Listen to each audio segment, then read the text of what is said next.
In this work, we propose setting aside the elevation domain in favor of modeling terrain in the gradient domain. Gradient-based authoring of a terrain involves using the gradient to perform modifications and reconstructing the terrain to visualize the result. Constraints can be added to enforce altitudes at specific locations. A complete authoring toolbox is proposed, including sketching tools, painting tools, and copy and paste operations. These use point and curve constraints or tensor operators. We also extend beyond direct authoring to global synthesis tasks, such as fitting to constraints from contour, ridge, or river line maps, super resolution upsampling of a coarse terrain, and as an improved basis for seagon training. Given an input height field, we can extract the gradient using a derivation operator. The corresponding gradient is a two-dimensional vector field. For discrete maps, extraction is performed using the discrete version of the derivation operator. The reconstruction of the discrete terrain from its gradient representation is an overconstrained problem that requires solving a linear system combining the Poisson equation and Dirichlet conditions. Our implementation uses a geometric version of an half V-cycle multigrid. We start by solving the coarsest version of the system, and then iteratively refine the solution until the highest resolution is reached. Using combinations of gradient constraints and altitude constraints in our gradient terrain model, a wide variety of geomorphological features can be created, such as crests, faults, cliffs, ravines, and rivers.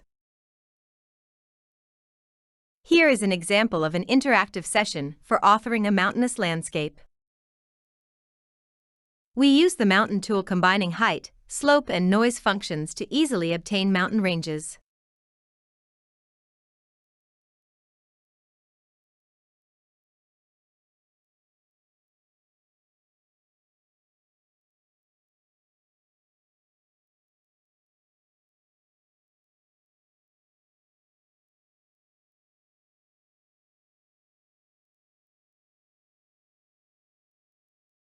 Then we use an altitude constraint to define the riverbeds.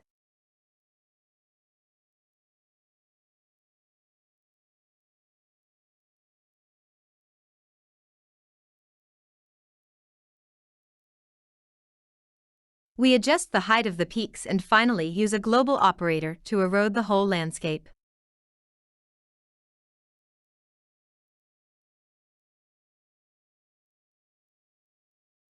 Here, we illustrate how the altitude and slope tools can be used to create a canyon over an input terrain.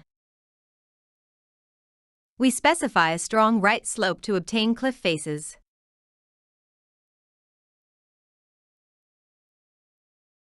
Then we modify the altitude at the bottom of the canyon to create a river.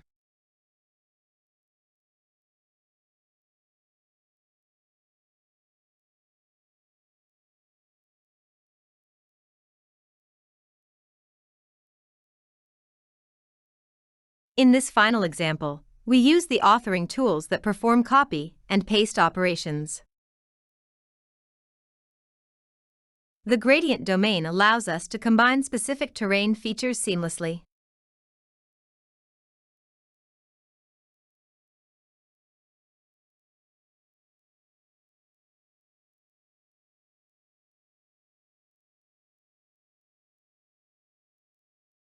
Our gradient modeling approach allows us to perform terrain synthesis over the whole landscape.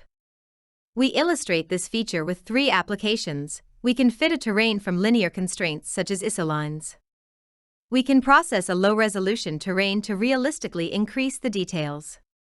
And, finally, we can use a gradient model to create terrain from sketches using GANs. Here you can see an example of the super-resolution process compared with the high-resolution ground truth. Another example of this super-resolution process.